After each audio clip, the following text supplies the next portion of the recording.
Cannabis Common Sense, the show that tells the truth about marijuana and the politics behind its prohibition.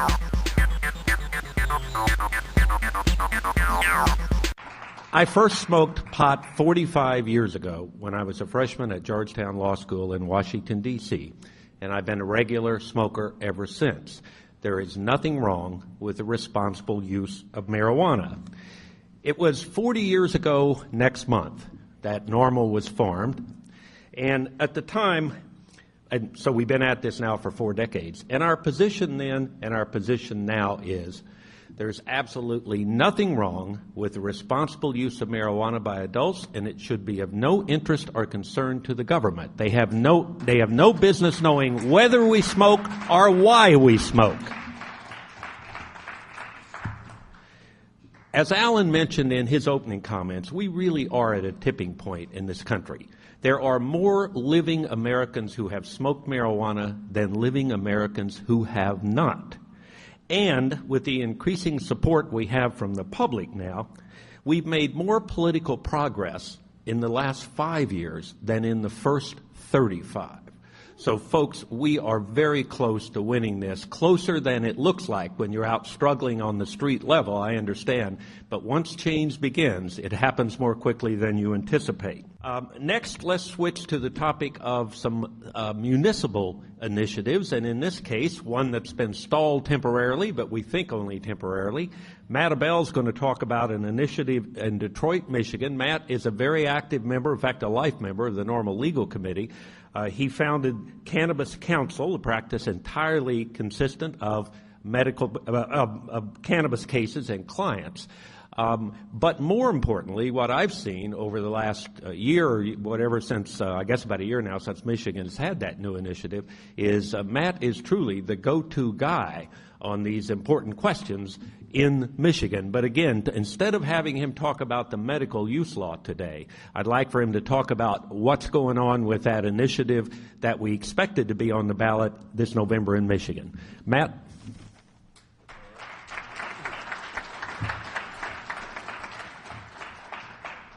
Thank you, Keith, and happy NORML, everyone. It's good to be here. I'm a lawyer in Detroit, and there are some activists in Detroit who approached me and said they wanted to do something further to try to decriminalize marijuana or move the ball even a little bit.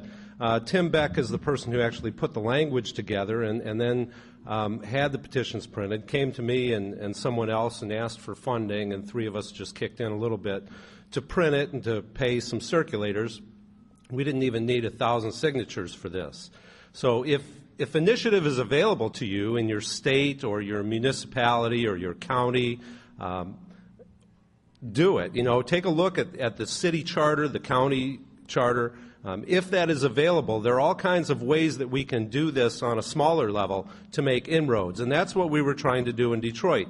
The Detroit City Charter allows citizen initiative, and it didn't require a whole ton of signatures. So we printed some petitions that said this would amend the Detroit City Code to exempt adults possessing or using marijuana on private property by amending the code section and to add this section: none of the provisions of this article shall apply to the use or possession of less than 1 ounce of marijuana on private property by a person who has attained the age of 21 years.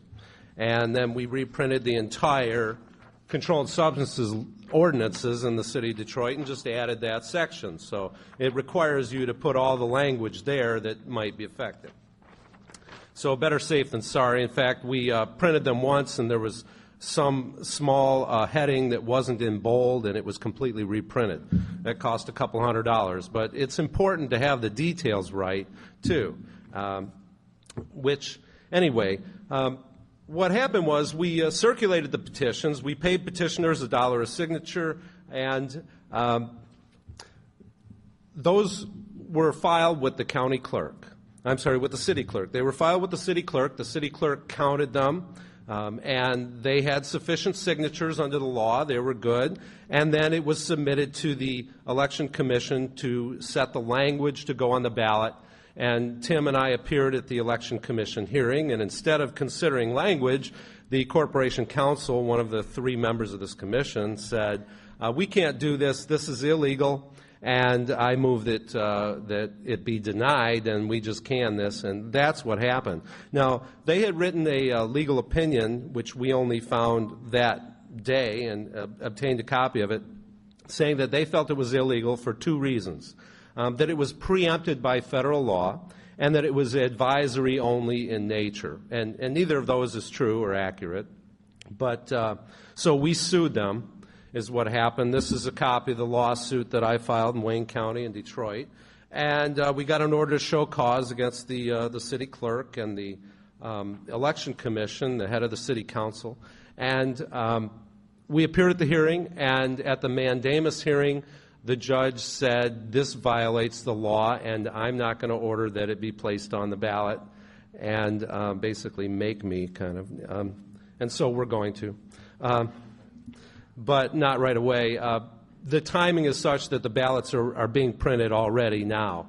And the politics are such that while the Court of Appeals, our next step, might, if they want to, hear a case in 3 or 4 days, it typically takes roughly 1.5 years from the date all the briefs have been filed and are sitting in the court before they hear the case. Well, at least 1 year. So, looking at that, what we've decided to do is we're filing a motion for rehearing in front of this judge, explaining a little more how he's wrong, because he didn't really hear us out all that much. He had his mind made up, and we'd like to show him what a stupid decision that was, if you excuse me.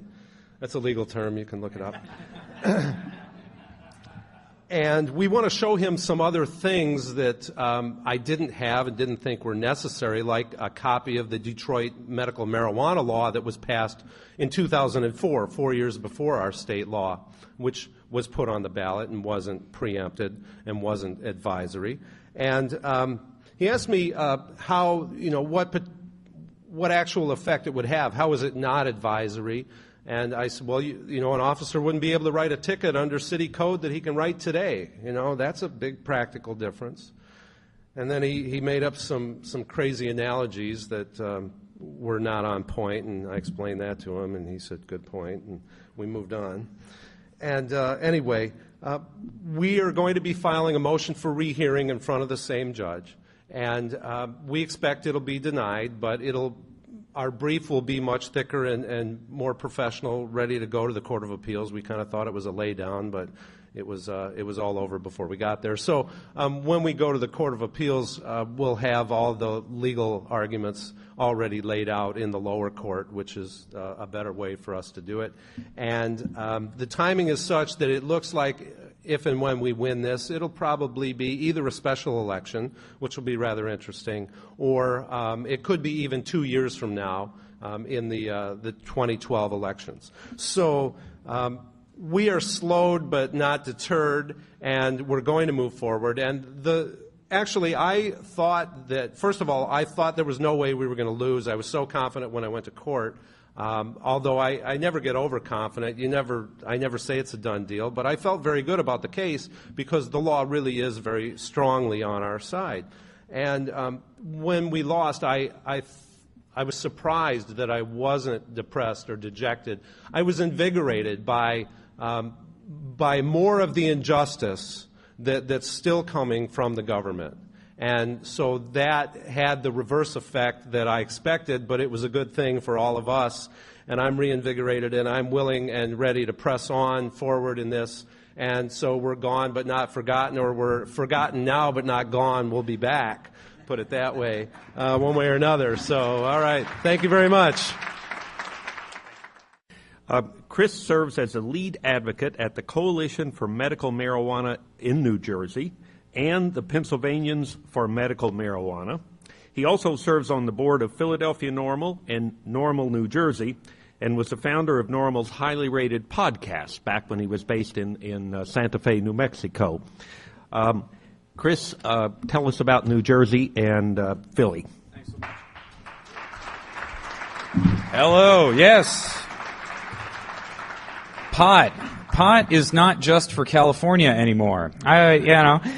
We've had a long, wonderful tradition with marijuana on the East Coast, but really in the last couple of years we've seen a whirlwind of reform activity. On the East Coast, we are bound to the legislative process. We do not have a ballot initiative process that we can employ to change law or bring up new law. But I'll tell you what, this year we've seen something really revolutionary happen in Philadelphia. So I am the bearer of good and bad news. I'm sure you've heard about New Jersey's medical marijuana law, and I'm working very hard on this with Ken Wolski at the Coalition for Medical Marijuana in New Jersey. Ken's been at these conferences.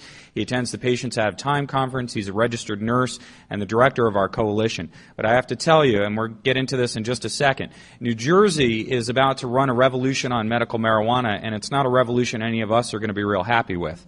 I'm going to talk about the good stuff first. Right here on the screen, you will see the July issue of Philadelphia Magazine.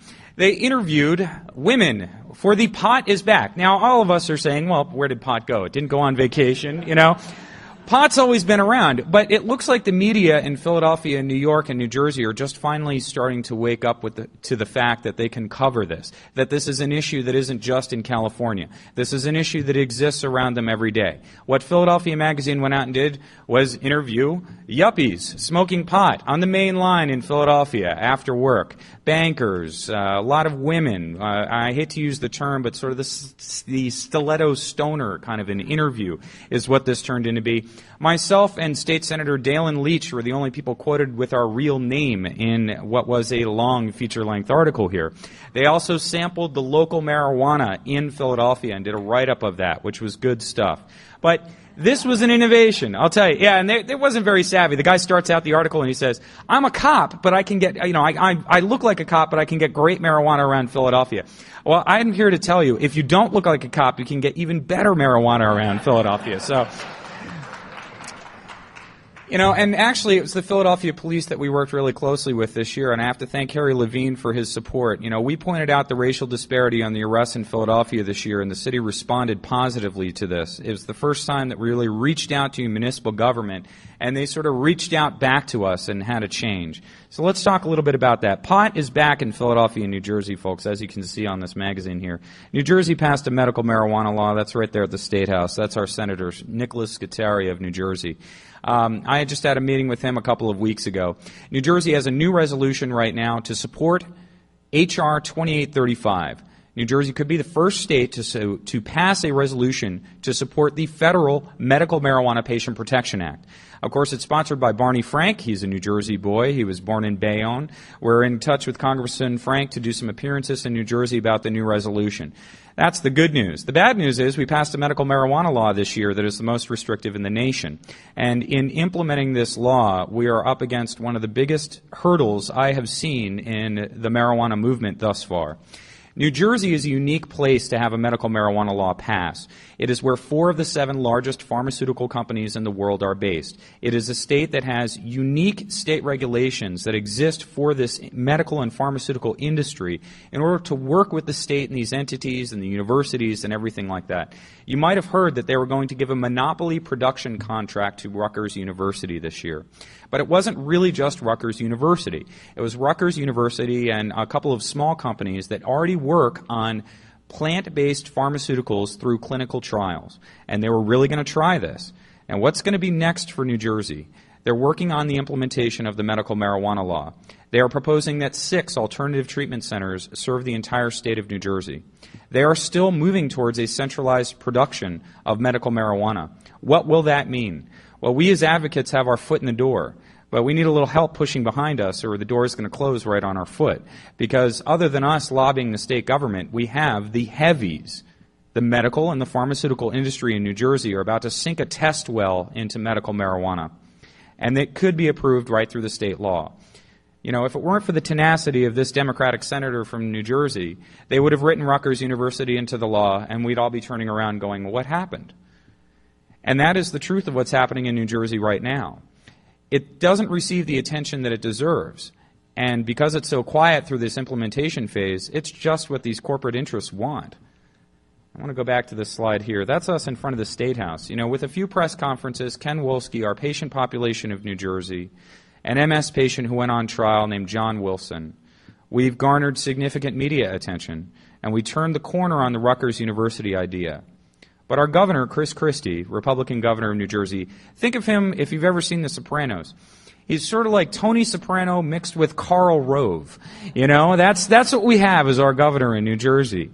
This guy's a former U.S. attorney. He says he believes in medical marijuana, but he wants to do it right.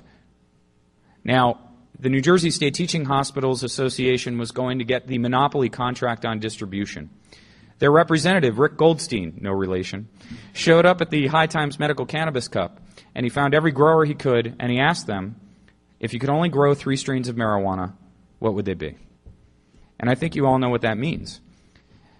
The centralization, the homogenization of medical marijuana could start in New Jersey. And I think that the interest that we are fighting against is that small business and this movement and the ideal of medical marijuana needs to be reinstilled here. Medical marijuana is a challenge to the healthcare system of America overall. It requires doctors and patients to talk to each other. It requires doctors to go and look up specific information. It requires a real relationship. This is not the healthcare that we have today, where you go in and you speak to your physician for 5 minutes and get prescribed a pill. They want to do that with medical marijuana. They want some sort of consistent, homogenized brand for this that doctors are comfortable with. This comfort zone of the medical industry is what we're fighting against. But I think that in New Jersey, we are working hard to meld these ideals. It is inevitable that corporate interests are going to get involved with medical marijuana.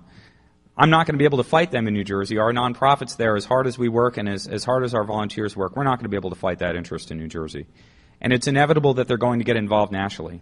The question is, do we have a place at the table, or do they try and take it over 100%? And the models in New Jersey have already been taken on in Washington, D.C. 2 ounces, no home cultivation. Believe me, we're not happy about this law, and we're fighting to change it every day. But, again, the inevitability of corporate interest seeing and counting their coin on medical marijuana right now in New Jersey is the reality. How this is going to play out, I wish I could tell you here at the conference today, but we will see it happen over the next 6 months. Now, let's talk about happy stuff. That is the District Attorney of Philadelphia, standing with myself and the radio producer, Marty Moskowine of Radio Times in Philadelphia. He is the first African-American District Attorney in Philadelphia's history, Seth Williams. He was elected this year, and we eased the possession penalty for all Philadelphia residents this year. It was through 1 set of data, 3 meetings with city officials and police, and this gentleman right here seeking the support of the state Supreme Court. Philadelphia was the last county in Pennsylvania that required every single person who was caught with any amount of marijuana from a joint to 30 grams to be prosecuted through the court, to make a $300 bail hearing, and to show up for criminal prosecution even if they were going to take a disorderly conduct plea. 4,700 cases a year. 75% black men between the age of 19 and 35. Only 10 white women a month are cited for marijuana possession in Philadelphia. Now, I'm Philly normal. I can find more than 10 white women smoking pot walking in the city for like 10 minutes, you know? But the truth is that Philadelphia police only find 10 white women a month, but they find 362 black men a month to cite for marijuana possession less than 30 grams. The procedure before was go to court, make bail. The procedure now, starting in June, is that you go into a diversion program. At the point of arrest, you are offered the diversion program. You no longer have to make bail. You show up in court, you pay a $200 fine, and it is automatically expunged from your record. This is a tangible change for the marijuana consumers of Philadelphia this year, and this has been of positive benefit. I cannot even tell you how many people hug me at concerts and thank me because they were they're like, God, I got busted last year, but this year it was so different. So, but it's Seth Williams and Harry Levine who's sitting out here. I have to tell you, if it weren't for Harry's data and his work in New York, and knowing how to pursue that and getting the data and really highlighting the racial disparity, this is the key for us on the East Coast. This is where we found police and prosecutors and city officials. There was no argument back from them. There is no opposition to the racial disparity argument. It's bad any way you look at it. It's a problem that people want to solve, and it's our job to give them the tools to do that.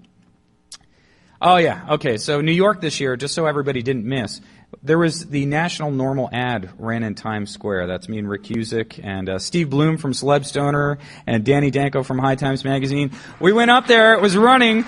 We waited in the afternoon. It ran on this big screen, so we had to wait for the 15 seconds to take the picture. But National Normal Times Square this year had an ad. Millions of people saw it this year. And you know what? It's not like people are going, oh my God, there's a marijuana leaf on Times Square. People see that come up and they cheer. And that is what is happening on the East Coast, folks.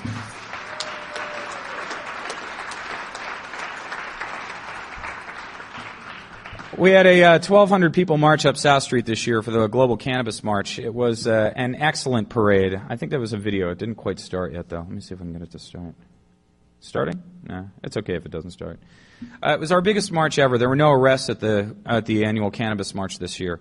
I want to let people know that while the focus of reform activity is rightfully so on California this year, that New Jersey and Philadelphia have seen tremendous strides forward. There is a medical marijuana bill in Pennsylvania right now, HB 1393. We got it introduced in the House and the Senate. Just 3 weeks ago in Pittsburgh, we had special hearings where we Skyped in Lester Grinspoon, which was awesome. We had Dr. Cyril Wecht, a forensic pathologist, testify that in over 38,000 autopsies, cannabis was never a cause of death. Of course, we know that, but it's important to hear that. And I know it may seem passé to a lot of folks who have already won these battles in other states, but this is a discussion that never happened in the Keystone State. They never had a bill in Pennsylvania ever before this year, and it's a discussion people want to have. 80% of Pennsylvanians support medical marijuana from both parties. It is the most strongly supported Republican public policy issue in the state of Pennsylvania. People think amongst the Republicans and Democrats that the medical marijuana bill is more positive than any candidate for governor, any candidate for Congress, than the job of the legislature. What we need to do is run medical marijuana for office, and we win every single seat, you know. But that is really what's happening. You know, in Pennsylvania, people need to wait. You know, it's hard for people to handle this. Look, politicians get a 40% approval rating on a poll, and they're popping champagne bottles and trying to have sex with the interns in the office. 80% is something that they don't know how to handle. It is the most popular public policy issue the state of Pennsylvania has ever polled, is this medical marijuana bill. Politicians, politicos, people in the State House, and the media struggle with the popularity of medical marijuana on this basis. Now, it's our job to make sure that marijuana law reform, whether that be decriminalization, legalization, or medical marijuana bills, we need to turn this corner with the politicos in America, especially the state legislators. This, medical marijuana, is not controversial. 80% approval rating? Give me a break. This is the most positive political capital you can have in America today. If you want to win elections, you need to support marijuana reform, and that's the message we're going to take out there to the East Coast. Thank you, everybody.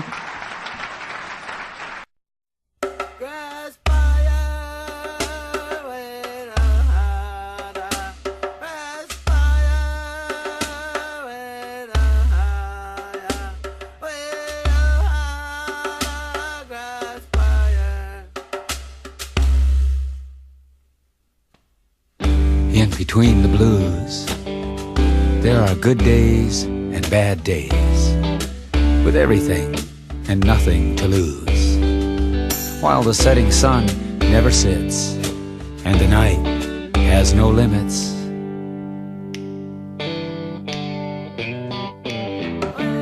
The void between freedom and free, dealing with the unnatural reality. A need to see, a need to be. Grass fire, my DNA needs THC. Grass fire in a world that yearns. That's the way this fire burns. Like a grass fire.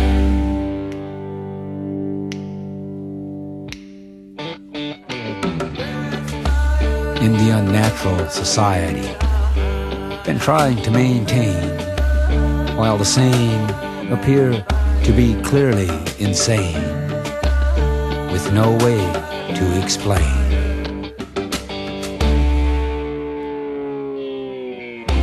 Outlasting the great lie, a sparking spark undoes my mind. Grass fire, pulling the sky, breathing in sativa's design.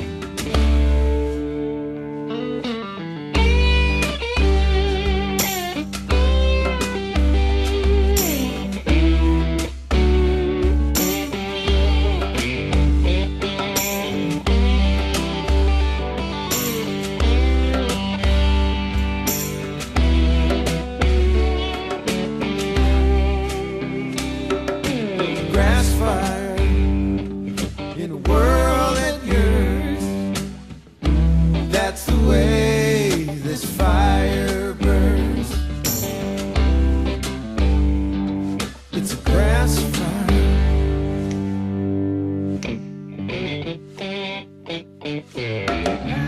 The void between freedom and free, dealing with the unnatural reality. A need to see, a need to be. Grass fire, my DNA needs THC.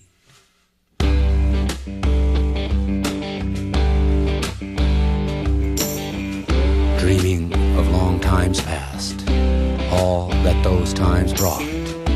Looking to the heart of tomorrow.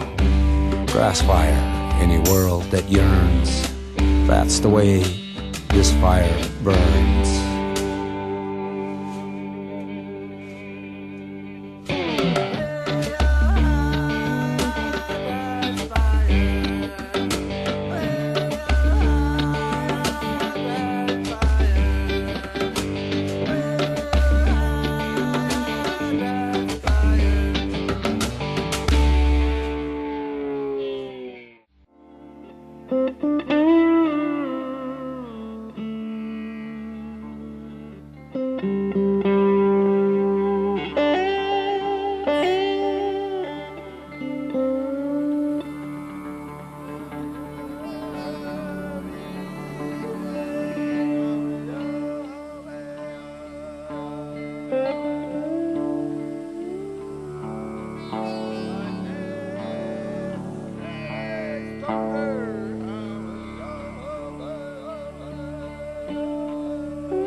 During times of shadow, in the background of burst, the sun waits for the moon to torch the night. Torch the night. In the broken neon and faded light, the lucky motel at the corner of nowhere and the past, where memories go to forget,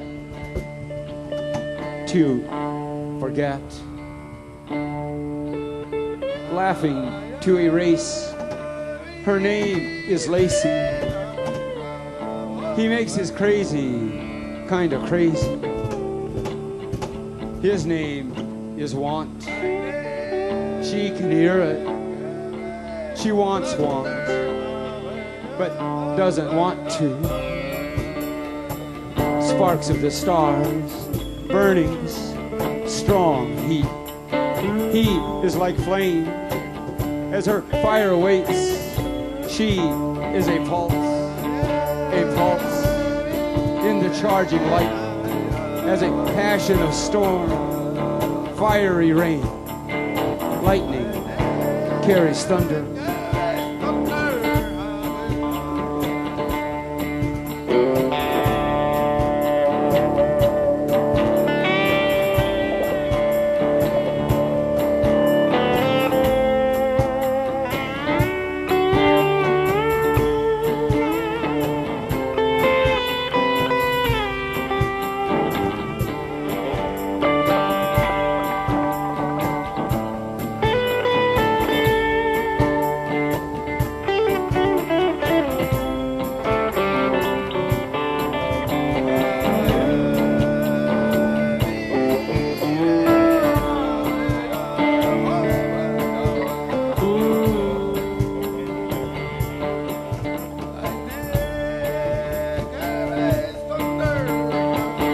She's a good girl, coming to understand that sometimes this is what good girls do, what good girls do.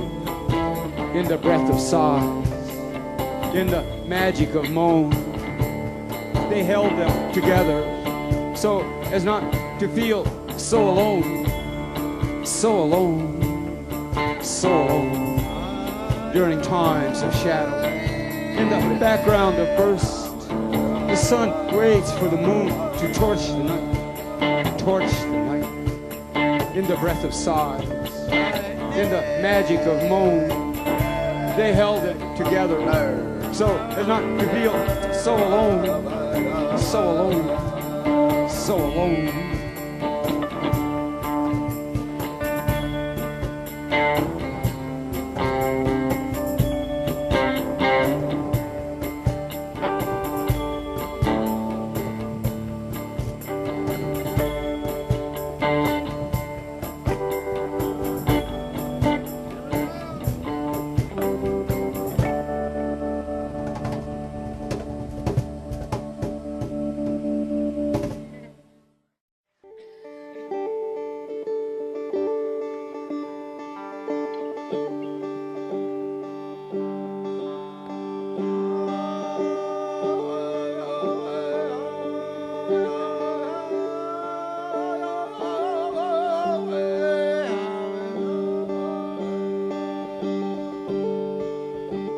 Spoken anger, silent hurt,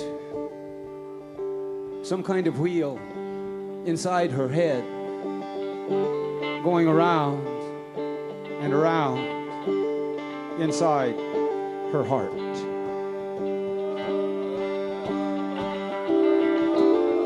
Heated passions, chilling effects. When they first met, she couldn't forget. Time's only purpose was for them together. They talked together and were gentle. They laid together and were flame.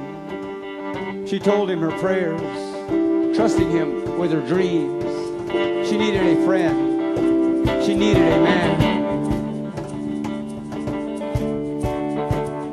Inside her head, going around and around and around and around.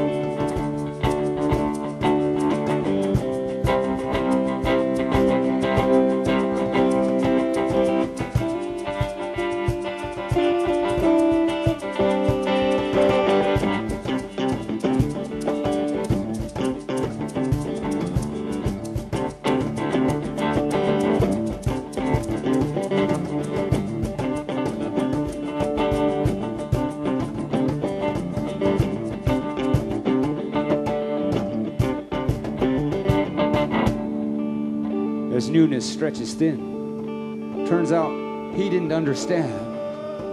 Part of the man let her down. Part of the man couldn't give. Part of the man he never was. Part of the man, part of her life. Been all through this before. Inside her heart, going around and around and around and around.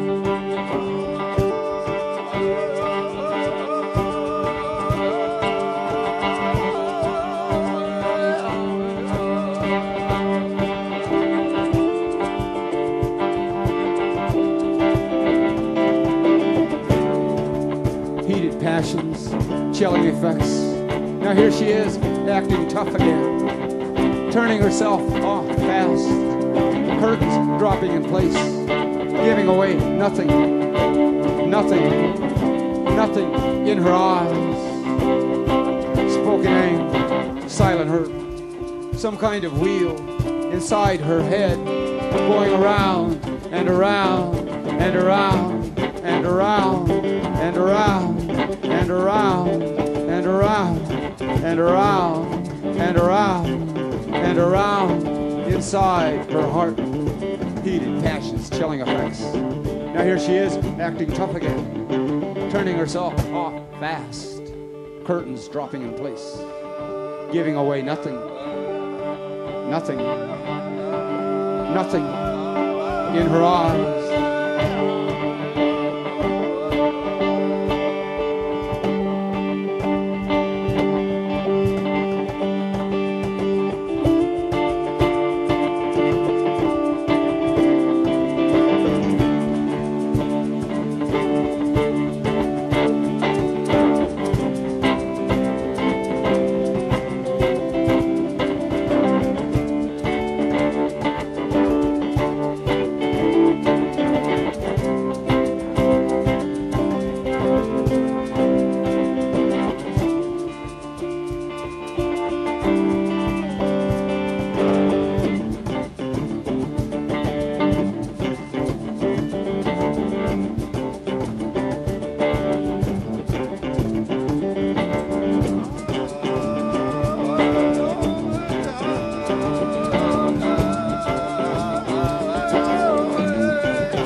Give us this day our daily yeses. Yes to life. Yes to living. Yes to caring. Yes to giving. Yes to creating. Yes to thinking. Yes to clarity. Yes to balance. Yes to seeing. Yes to being. Yes to yeses. Give us this day our daily yeses.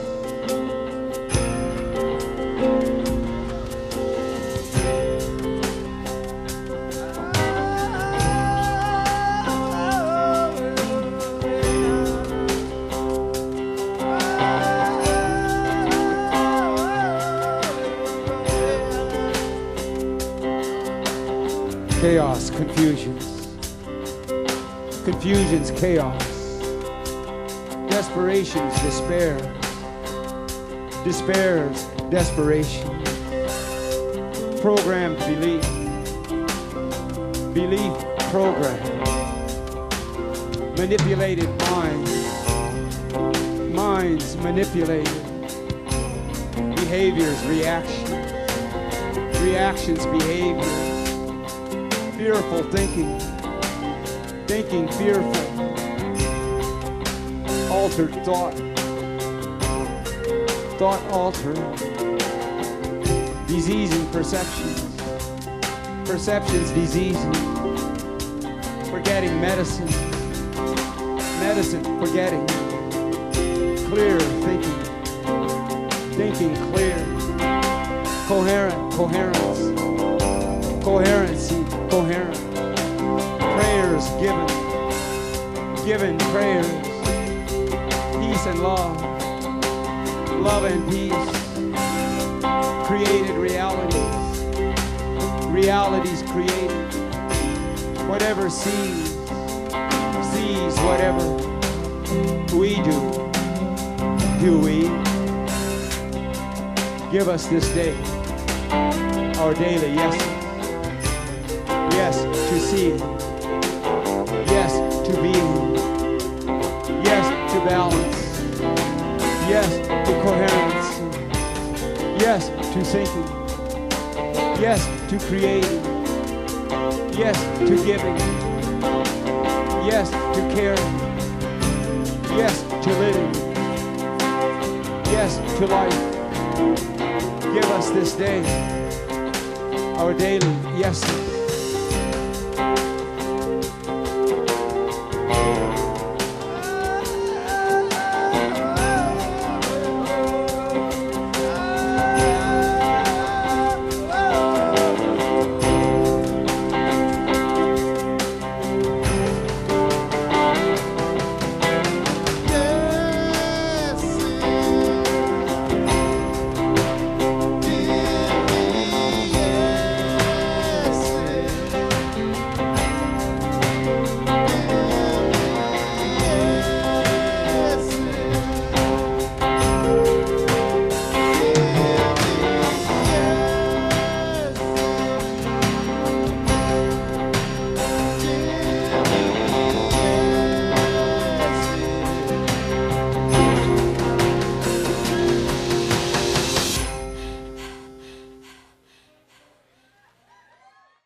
Paul, this is for you if you're out there.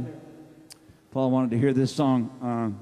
It's called Hiroshima Nagasaki Russian Roulette. And it's about, well, you know, America's always posturing and posing and saying, you know, those people over there, they want to get a bomb. They want to get nuclear stuff going in their own country, you know, whether it's Iran or whoever it is. And at the same time, America is the only country in the world that's ever used an atomic weapon. And it did it preemptively on a civilian population twice. Twice. They did it in Hiroshima and they did it in Nagasaki. So this is called Hiroshima Nagasaki Russian Roulette.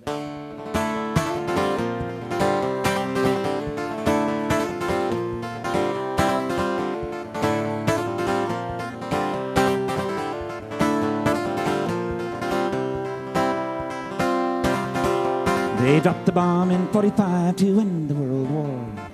No one had ever seen such a terrible sight before. The world watched with eyes wide to see where it would lead. As the politics of power passed around the seed, it was the time to remember that we never can forget to play in Hiroshima, Nagasaki, Russian roulette.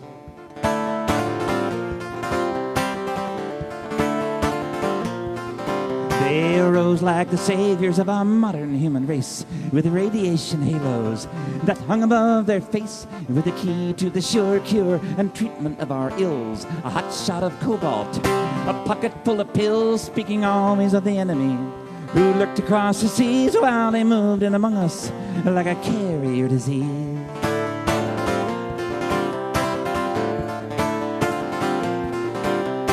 Holed up in the harbors, hidden secretly away, the warheads and the submarines await to make their play, and the military masterminds improve on their designs, while the soldiers get all doped up and stumble through the lines, and the leaks in the water get carried by the tide. They call it national security, I call it attempted homicide.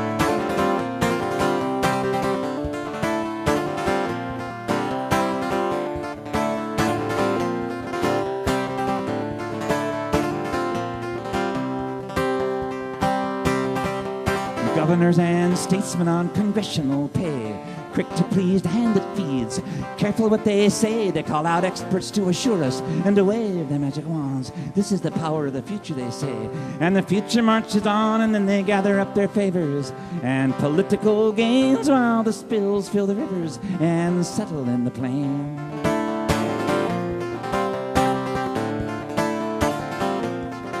I know the minds behind them, they are riddled full of holes. They are not to be trusted with their hands at the controls. Their eyesight is twisted with the glory of their careers. Heaped praise of flattery is music to their ears, and to listen to them talk about how it hasn't happened yet, it's like playing Hiroshima, Nagasaki, Russian roulette.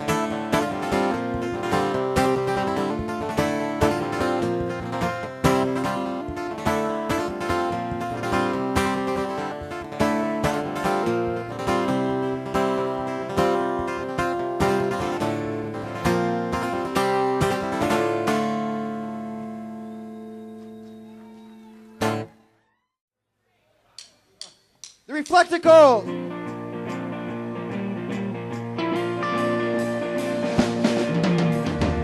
I'll take the old road, maybe ride out road.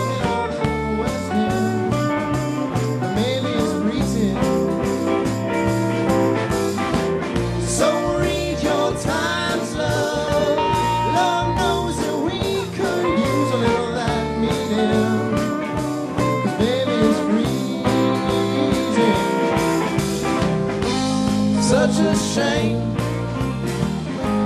such a shame, no, such a shame.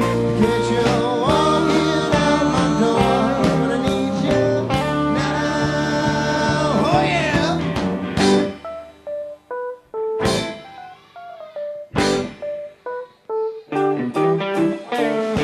Well, I don't mind dying alone on any day that's yet to come. I'd have been just fine, Lord, on any day that's come and gone. Lord Jesus Christ Almighty, don't you take my soul tonight. Just one more ugly cigarette and make me feel alright. Tomorrow I'll go with you, Lord. I could use a brand new start. Oh, but don't you let me die. Don't you let me die. Oh, don't you let me die with this broken heart. I said, Jesus, Mary, Joseph, and John. Where's everyone gone? Where's everyone gone? You can find me down by the old road. You made me right. I'm looking on the west end, but maybe it's pretty. So read your Times, love. Lord knows that we could use a little of that reading. 'Cause baby, it's freezing. Whoa, it's such a shame, such a shame, no, such a shame. Can't you walk it on out my door when I need you now?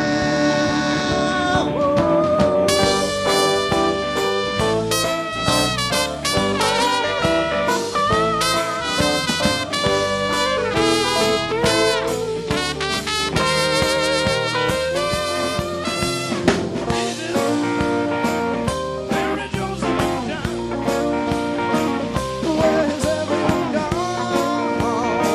Well, I said Jesus, Mary, Joseph, and John. Where's everyone gone? Na, na, na, na, na, Jesus, Mary, Joseph, and John. Where's everyone gone? Yeah, Jesus. Yeah, you made me right. Mary, Joseph, on the west.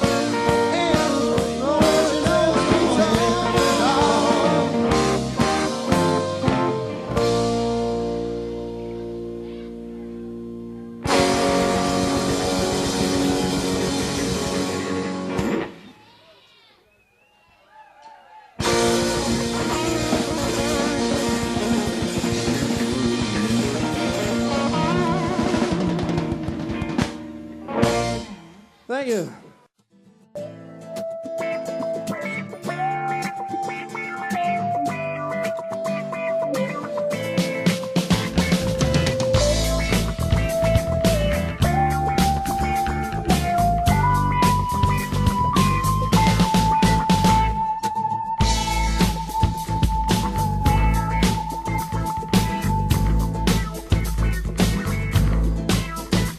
I want to tell you all a little bit about a plant I know that can save the world.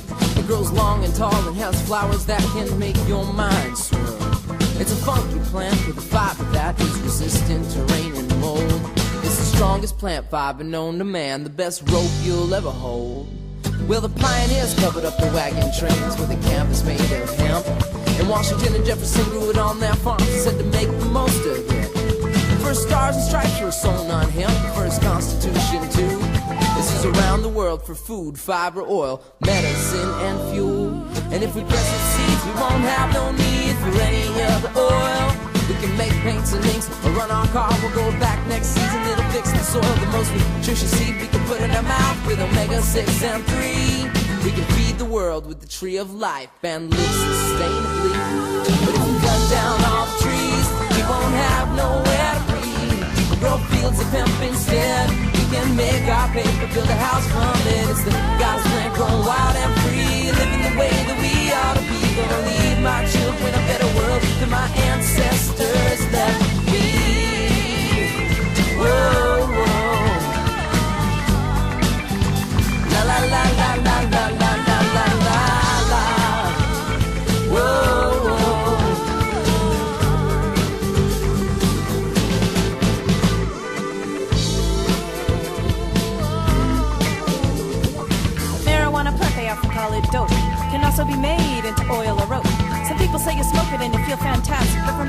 make an alternative to plastic made from plants, not petroleum, you see, so it won't still be around in 4003. It can biodegrade, which means there'll be less pollution. Just another reason for a hemp revolution.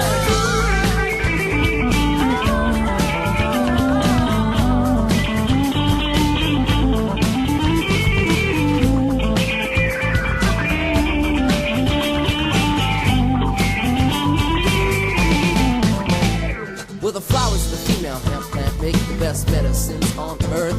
Helps cancer and AIDS patients eat their food. Helps those with depression overcome the blues. Glaucoma, epilepsy, nausea, insomnia, stress, neurosis, psychosis, pain, PMS. All the studies have been done and all the doctors agree, but they can't make money off this plant, you see, because it's free. It grows from a seed, wild and free like we ought to be. You know the future is grown in our own backyards. If we cut down all the trees, we won't have nowhere to be. We'll grow fields of hemp instead. We can make our paper, build a house from it. It's the God's plan, growing wild and free, living the way that we ought to be. Gonna leave my children a better world than my ancestors left me. Whoa, whoa. La la la la la la la la la la la. Whoa, whoa.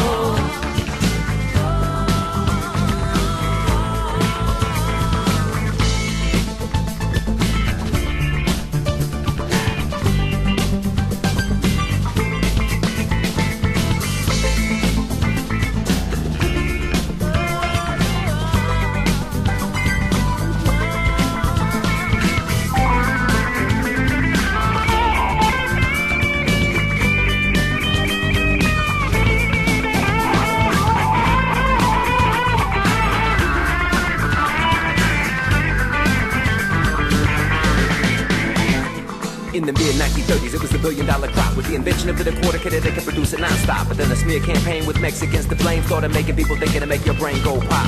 Yeah, since then it's never stopped. It ain't like getting high for paint and crack rock. Time to bring it back to nature, time to bring back some life. Let the farmers do their job, stop giving them strife. Renewable resources, life-giving forces. Panels for your cars and saddles for your horses. DuPont, Monsanto, making the wrong choices. Suicide genes, extinguishing our voices. Cutting down the trees, polluting the 7 seas. Leaving the fate of the planet to the corporate entities. Corrupt politics, warfare, disease. Now it's time to make a change. It's time to plant seeds. Pepper nutritious, you the oil seeds. It gives you all the protein you will ever need. You can make it in a sandwich with jelly or jam, or make it in a soap or a lotion for your hands. You can make it into fuel, put it right in our cars, then we won't need the oil and won't have to start wars. You can make it into paper, right, as much as you please, cause it grows like a weed and we won't have to cut trees.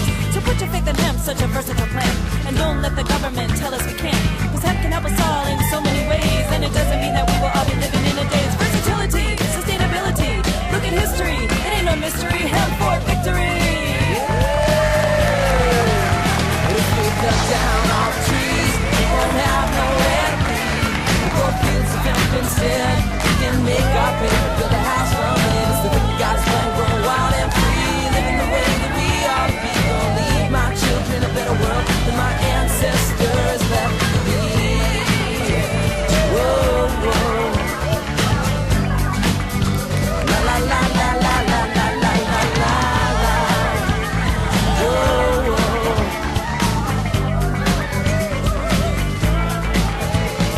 So in this modern day and age, when we seem to lack spirituality, this one single plant can bring us back almost 10,000 years in history. To the Shiva, Piranhas, the Jesus, the Christ, to the Buddha, the pagans, the goddess, the light, to commune with all the animals, to roam with all the trees, to realize the gotta seek is inside me. As the earth is the mother, we gotta take care of the earth, cause the earth is the mother that gives life birth. And we can heal all our relations with a single green plant, and we can start right now. We got to legalize, we're gonna come alive. All the people who know what's up, gonna say what the heck we letting these suckers get away with it for. Come on and open the door. Are you with me? Are you with me? It's gonna take more than anything to shut the suckers down. We're not fooling around, but they're keeping us divided, opposite-sided. What do we Americans do? We keep buying it. Black and white, they're making us fight, and still in the same racist hatred justifies violence over nature's gotta wake up to see. The real enemy is the powers that be. From the opposition seat, wake up now to nature's creation. Sacred herb can unite the nations. Gotta legalize the herb of adoration. All of this use is gonna heal the nation. Heal the nation. Heal the nation. Gonna heal the nation. Gonna heal the nation. I want to thank you for watching this week. Tune in next week and help us restore hemp. Good night.